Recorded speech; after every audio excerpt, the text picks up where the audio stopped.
క్రీస్తు నామమున మీకందరికీ శుభములు. సర్వాధికారి, సృష్టికర్త, ప్రాణప్రియుడైన ప్రభు మనందరినీ పరము నుంచి ఆశీర్వదించి దీవించునుగాక. మరి ఒక్కసారి సియోను మందిర ఆధ్వర్యంలో జరుగుతున్న ఈ యొక్క షార్ట్ మెసేజెస్కు మేము ఆహ్వానిస్తూ ఉంటున్నాము. మరి ముఖ్యంగా ఈ షార్ట్ మెసేజెస్ దాదాపు ఇప్పటి వరకు మేము ఒక 200 మెసేజెస్ పైగానే మీకు అందించగలిగినాం. విషయంలో సహాయపడుతున్న ప్రతి ఒక్కరిని బట్టి ప్రభుకు వందనాలు చెల్లిస్తూ ఉంటున్నాం. చాలా మంది ఎందుకు వీటిని క్లుప్త సందేశాలు అంటున్నారు అంటే, మానవులు బిజీ అయిపోయాడు. We have become very very busy కదా. సమయం ఇవ్వవలసినంత సమయం ఇవ్వడానికి కష్టతరంగా ఉండొచ్చు. కానీ క్లుప్తంగా ఎక్కడైనా మీరు ఆఫీస్లో ఉన్నప్పుడే కానీ ఇంకెక్కడైనా ఉన్నప్పుడు కానీ త్వరగా ఆ చిన్న వాక్యాన్ని వినడం మనకు ఆశీర్వాదకరంగా ఉంటుంది. చాలా మంది వారి సాక్ష్యాలు ఇస్తూ ఉంటారు. ఈ దినం ఈ వాక్యం ద్వారా దినం ఒక కార్యక్రమంలో వెళ్తే అక్కడ ఒక యవనస్తురాలు అంటుంది, పాస్టర్ గారు అక్కడ వాక్యం విన్న తర్వాత వారమంతా మరి ఆత్మీయ ఆహారం భుజించినట్టుగానే ఉంటుంది. ప్రభుకు స్తోత్రాలు. ఈ విధంగా మీరు వాక్యం ద్వారా బలపరచబడుతున్నందుకు వందనాలు చెల్లి. ఒకవేళ ఈ వాక్యాలు క్లుప్త సందేశాలు మీకు ఆశీర్వాదకరంగా ఉంటే మీరు తెలియచేయండి. అది ప్రభుకు మహిమ కలిగే విధంగా ఉంటుందన్న విషయాన్ని కూడా నేను మీకు జ్ఞాపకం చేస్తూ ఉంటాను. ఇది మరొక టైటిల్ ద్వారా మీ మధ్యకు నేను రావడం జరుగుతూ ఉంటుంది. లూకా సువార్త, 4 సువార్తలు బైబిల్లో ఉంటున్నాయి. లూకా సువార్త 24వ అధ్యాయంలో ఒక వచనంలో 20వ వచనం, 24వ అధ్యాయం 20వ వచనంలో ఒక మాట కనిపిస్తుంది, నీకు తెలియదా అన్న మాట. ఒకవేళ మీ దగ్గర బైబిల్ లేకుంటే ఎక్కడైనా వెళ్తే, ఏ చర్చిలో అయినా వెళ్తే మాకు కొత్త నిబంధన కావాలంటే వారు ఇస్తారు. దాంట్లో 4 సువార్తలు ఉంటాయి, కీర్తన ఉంటుంది, సామెతలు కూడా ఉంటుంది. ఇవి మొదట మీరు ఒకవేళ చదవగలిగితే మీ ఆత్మీయ అభివృద్ధికి అది ఎంతో ఆశీర్వాదకరంగా ఉంటుందన్న విషయాన్ని కూడా నేను మీకు జ్ఞాపకము చేస్తూ ఉంటున్నాను. ఇది యేసుక్రీస్తు ప్రభు ఈ లోకానికి 2000 సంవత్సరాల క్రితం నరవతారిగా వచ్చి లోకంలో జీవించడం, ఆయన నరవతారిగా ఈ లోకానికి రావడం, నశించిన దాన్ని, లూకా సువార్త 19లో మాట రాయబడింది 10వ వచనం, నశించిన దానిని వెదికి రక్షించుటకు మనిషి కుమారుడు ఈ లోకమునకు వచ్చాను. దేవుని కుమారుడు మనుష్య రూపము దాల్చడానికి, నరుడుగా జన్మించడానికి. ఎందుకంటే పాపం వల్ల వచ్చి జీతం మరణం అంట. అయితే దేవుని కృపావరం నిత్య జీవము. మానవుడు నిత్య జీవం పొందడానికి, మరణమును తప్పించుకోవడానికి, ఏ పాపానికైనా పాపం వల్ల వచ్చి జీతం మరణం కాబట్టి పాప విముక్తి కలగాలంటే పరిశుద్ధ రక్తము చిందించబడాలి.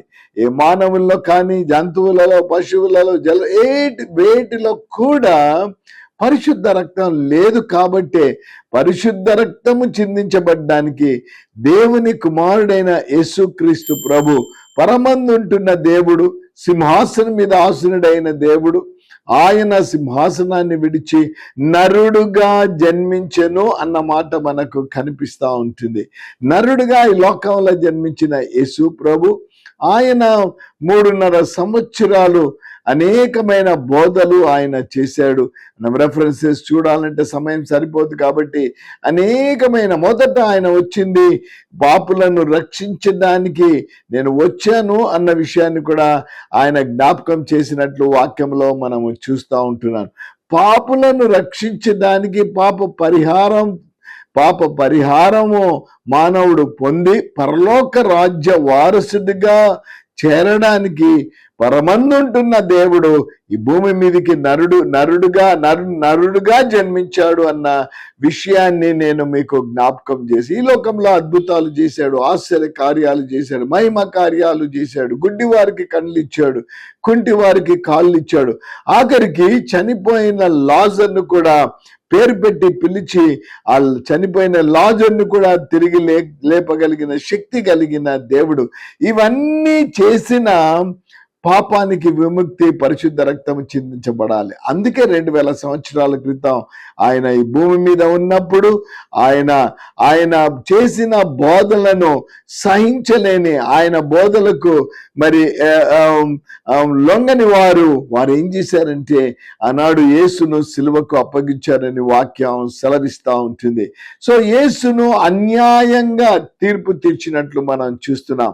అన్యాయమైన తీర్పు తీర్చడమే కాకుండా ఆయనకు ముండ్ల కిరీటం పెట్టారు, ఆయన చేతుల్లో సిలువలు కొట్టారు, ఆయన కాలిలో పొడిగాటి శిల, ఆయన ప్రక్కలో బల్లంతో కూర్చారు. వీటి ద్వారా ఆయన శరీరం నుంచి పరిశుద్ధమైన రక్తము చిందించబడింది. ఇది లేఖనములు జరుగునట్లు, ఇది లేఖనములు నెరవేర్చబడినట్లు ఇదంతా జరిగినట్లు మనం చూస్తున్నాం. యేసయ్యకు తెలియదా?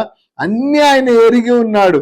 కానీ తన తండ్రి తనకు చెప్పిన విషయాన్ని, ఆ కార్యాన్ని జరిగించడానికి వాటన్నిటినీ ఆయన భరించాడని వాక్యం సెలవిస్తూ ఉంటుంది.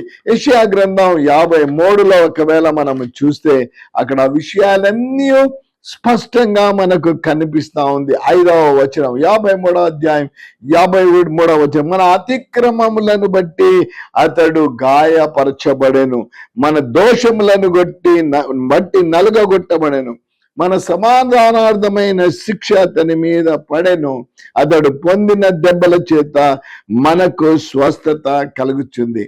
ఆయన పొందిన దెబ్బల చేత, ఆయన కార్చిన రక్తం ద్వారా మనకు శరీర శుద్ధి కలగడమే కాకుండా మనకు పరలోక రాజ్యానికి ఆయన మార్గాన్ని, ఇంకొక మాట చెప్పాలంటే మానవునికి దేవునికి ఉంటున్న బాంధవ్యం తెగిపోయి ఉంటా ఉంది.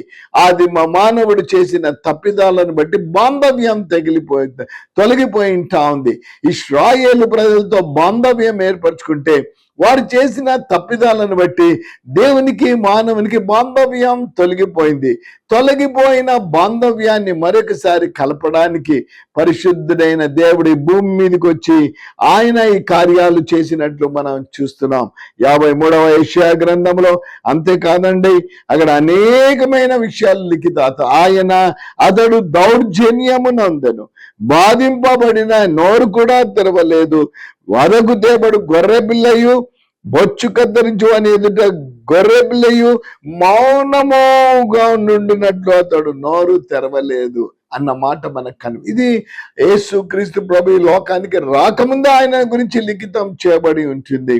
ఈ లోకానికి వచ్చిన తర్వాత లేఖనములు జరుగునట్లు, నెరవేరునట్లు ఇదంతా జరిగినట్లు మనం చూస్తున్నాం.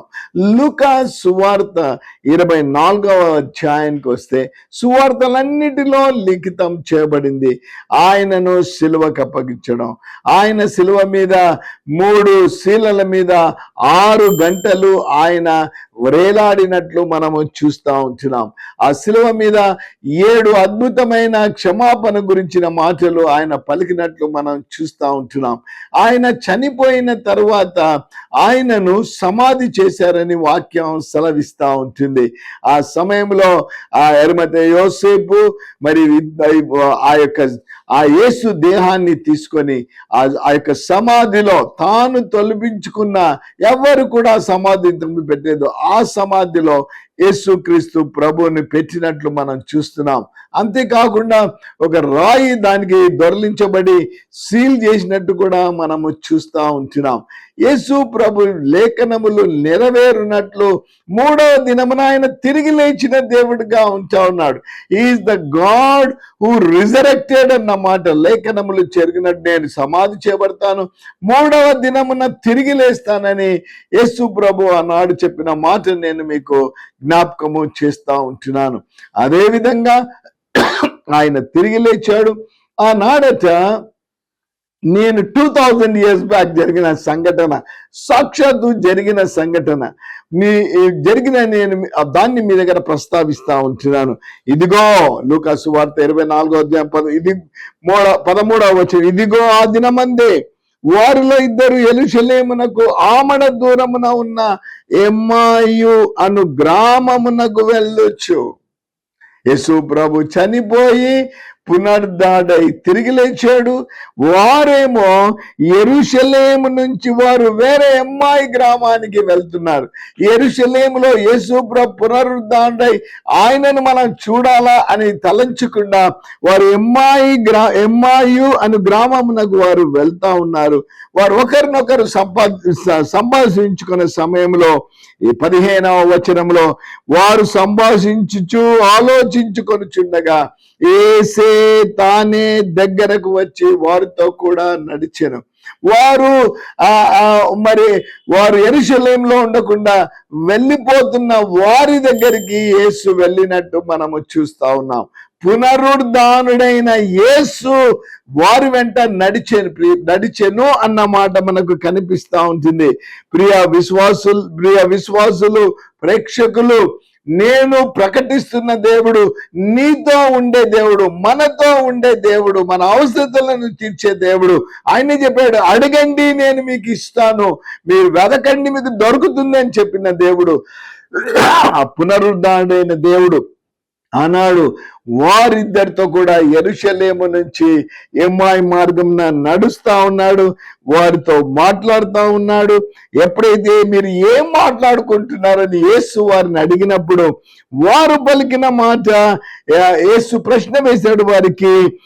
ఆయన అవి ఏవని వారిని అడిగినప్పుడు తెలియదా? పరిశుద్ధుడైన దేవుడు అన్ని ఎరిగి ఉన్నాడు. కానీ వారి దగ్గర నుంచి తెలుసుకుందామని ప్రభు వారికి ప్రశ్న వేసినప్పుడు వారంటా ఉన్నారు, వారు నజరేయుడైన యేసును గూర్చిన సంగతులే.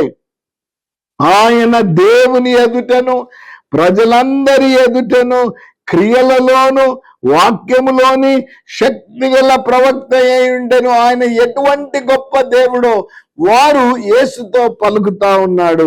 ఆ తరువాత ప్రధాన యాజకులు, అధికారులు మరి ఆయనకు ఎలాగూ మరణశిక్ష విధించారో ఆ విషయాలు చెప్తూ అంటా ఉన్నారు, నీకు తెలియదా? ప్రియ ప్రేక్షకులు, చాలా సార్లు కొన్ని విషయాలు విన్నప్పుడు చాలా మంది అంటా ఉంటారు, నీకు తెలియదా, ఈ విషయం తెలియదా? ఈ మధ్య ఈ విషయాలు న్యూస్ పేపర్లో విన్నాము, టీవీలో విన్నాము, నీకు తెలియదా? అనేకమైన విషయాల గురించి మనం ఒకవేళ ఇతరులు మన దగ్గరికి వచ్చినప్పుడు అది మనకు ఆశ్చర్యం కలగవచ్చు. ఈ వెళ్తున్న ఎమ్మాయి మార్గంలో వెళ్తున్న ఈ ఇద్దరు అంటున్నారు, నీకు తెలియదా? ఈనాటి వరకు ఒకవేళ నీకు తెలియదేమో, మానవాళి కొరకు ఒక రక్షకుడు వచ్చాడన్న విషయం నీకు తెలియదేమో, మానవాళి కొరకు ప్రాణత్యాగం చేశాడు ఒక రక్షకుడు అని ఇంకా ఇంతవరకు తెలియదేమో, ప్రాణత్యాగం చేసి పరిశుద్ధ రక్తాన్ని చిందించి మానవుని ఆయన కొన్న దేవుడు, కన్న దేవుడని ఇంతవరకు నీకు తెలియదేమో. కానీ నేను ప్రకటిస్తున్న దేవుడు ఆయన మరణించి సమాధిని మరణమును గెలిచి తిరిగి లేచిన దేవుడిగా ఉంటా ఉన్నాడు. ఆయన తిరిగి లేచిన దేవుడు, ఆయన పునరుద్ధానుడైన దేవుడు, పరమునకు చేర్చబడి. ఈ విషయాలు ఇంకా నీకు తెలియదేమో. రెండు మాటలు ఈ సమయంలో ఎవరైతే ఒకవేళ యూట్యూబ్ లో ఈ వాక్యం వింటా ఉన్నారు, నీ ఒక చిన్న సెల్ ఫోన్ లో వింటున్నావేమో, లేదా టీవీలో వింటా ఉన్నావో, ఏ విధంగా అయినా కానీ ఆనాడు వారు యేసుని అడుగుతున్నారు, నీకు తెలియదా అని ప్రశ్న వేశాడు. ఇది నా పరిశుద్ధుడైన దేవుడు మనకు ప్రశ్న వేస్తా ఉన్నాడు, నీకు తెలియదా నేను ఈ లోకానికి 2000 సంవత్సరాల క్రితం వచ్చానని? నీకు తెలియదా మానవాళి కొరకు నేను నరుడుగా జన్మించి నా ప్రాణాన్ని త్యాగం? నీకు తెలియదా నేనే మార్గం, సత్యం, జీవము, నేనే అని నీవు ఎరగకుండా ఉండినావా? ఇదిగో నా ద్వారానే మీరు పరమునకు చేస్తారు. ఆ విషయం నీకు తెలియదా? ఒకవేళ నీకు తెలియదేమో, కానీ తెలిసి కూడా నా ప్రభునందు విశ్వాసం చేయలేదేమో. ప్రియ ప్రేక్షకులు, ఇది సూటిగా ప్రభు నాకు ప్రశ్న వేస్తా ఉన్నాడు. ఇంకా నీకు తెలియకుంటే ఈ దినం ఈ రక్షకుని గురించి నువ్వు తెలుసుకోవాలని మనవి చేస్తా ఉన్నాను. ఆ దినం వారు తెలియదా అని ప్రశ్న వేసిన వారి ఎప్పుడైతే వారు ప్రభువును ఉండమని అడిగారో, ప్రభు వారి వెంట ఉండి ఎప్పుడైతే ఆ రొట్టె విరిచి వారికి ఇచ్చారో వారి కన్నులు తెరవబడెనో అని బైబిల్లో ఉంటుంది. ఎప్పుడైతే వారి కన్నులు తెరవబడ్డాయో ప్రభువును వారు ముఖాముఖిగా చూచారు. ప్రియ ప్రేక్షకులు, ఈ దినం ప్రత్యేకంగా నీవు ఆయన వైపు చూడకముందు ఆయన నీ వైపు చూచే దేవుడు దేవుడుగా ఉన్నాడు. ఎప్పుడైతే నువ్వు ఆ ప్రభు వైపు చూస్తావో ఆయన నీ అక్కర్లను తీర్చే దేవుడు. అనేక ప్రాంతాలకు వెళ్ళావు, అనేక పుణ్యకారం అన్ని చేసావు, ఏది కూడా నీ జీవితంలో జరగలేదేమో, కానీ ఈ దినం ప్రభు అంటా ఉన్నాడు, నీకు తెలియదేమో, ఇది వార్త ఈ దినమో ఈ యొక్క యూట్యూబ్ ద్వారా ఈ వాక్యం వస్తుంది. తెలియకుండా ఉంటే ఇది మీ వాక్యం నీ దగ్గరికి వచ్చింది కాబట్టి ఎందుకు ఈ దేవుని గురించి నువ్వు తెలుసుకొని విశ్వాసం ఉంచకూడదు? ఆనాడు వారికి ఎప్పుడైతే నేత్రాలు తెరవబడ్డాయో వారు మరి తిరిగి వెళ్ళిపోయారు. మేము ప్రభువుని చూసాం, మాతో మాట్లాడారని వారు తెలియచేసినట్లు మనము చూస్తూ ఉంటున్నాం. ఇంకా తెలియకుండా ఉన్నావా? సజీవుడైన దేవుని ఇంకా ఎరగకుండా ఉన్నావా? పరమందుంటున్న దేవుని ఇంకా ఎరగి ఉండకుండా ఉంటున్నావా? ఆయన నీ కొరకు ప్రాణత్యాగి అయినాడని ఎరగకుండా ఉంటున్నావా? ఇది మీ వార్త, శుభవార్త, రక్షణ వార్త మన దగ్గరికి వచ్చి ఉంటుంది. ఒకవేళ బాధ, వేదన, దుఃఖం, నిరుత్సాహం, ఓడిపోయిన జీవితం కలిగి నాకు తెలియంత గొప్ప దేవుడు ఉన్నాడు అనేది ఇప్పుడు ఒకవేళ నువ్వు విని ఉంటే, ఎందుకు ఈ యొక్క రక్షకుని యందు విశ్వాసం ఉంచి ఆయన పరమందుంటున్న దేవుడు ఆ పరములో నీకు కూడా స్థానం ఇస్తాడు. నీవు ఒకవేళ ఈ యొక్క మహాఘనుడైన దేవుడు రక్షకుడు నాకు కావాలని ఆశిస్తా ఉంటే నాతో కూడా కలిసి ప్రార్థనలో ఏకీభవించండి. పరిశుద్ధుడైన ప్రేమ కలిగిన తండ్రి, ఆనాడు ఎమ్మాయి గ్రామమునకు వెళ్తూ మిమ్మునే ప్రశ్నించారు, నీకు తెలియదా అని ప్రశ్న. ఈనాడు అన్నీ తెలిసి అన్ని ఫెసిలిటీస్ కూడా కలిగి ఉండి మీరు తెలియని వారు చాలా మంది ఉంటున్నారు ప్రభువా. ఇది వార్త వారి దగ్గరికి వెళ్ళింది నాయన. ఒకవేళ ఇంతవరకు వినకుండా ఈ దినమే మీరు లోకరక్షకుడు అని, ప్రాణత్యాగి అని విని ఈ దేవుడు నాకు కావాలని ఎందరైతే మీ వైపుకు వస్తున్నారో వారందరికీ రక్షణ భాగ్యం దయచేయండి, వారందరికీ పరలోక వైభవాన్ని దయచేయండి, వారందరికీ నిరీక్షణ దయచేయమని. ఎవరైతే నాయన శరీర బలహీనతలు కలిగి పలు రకములైన వ్యాధులతో బాధపడుతున్నారో ప్రతి వ్యాధి నుంచి వారికి విడుదల దయచేయమని, విన్నవారిని దీవించమని యేసు నామమున ప్రార్థిస్తున్నాము తండ్రి, ఆమేన్. మహాగణుడు, సర్వోన్నతుడు, అద్వితీయుడైన దేవుడు మనల్నందరినీ ఆశీర్వదించి దీవించునుగాక. ఆమేన్. ఆరాధన ప్రియ రక్షకునికి, ఆరాధన నా హృదయారాధన వాంఛనే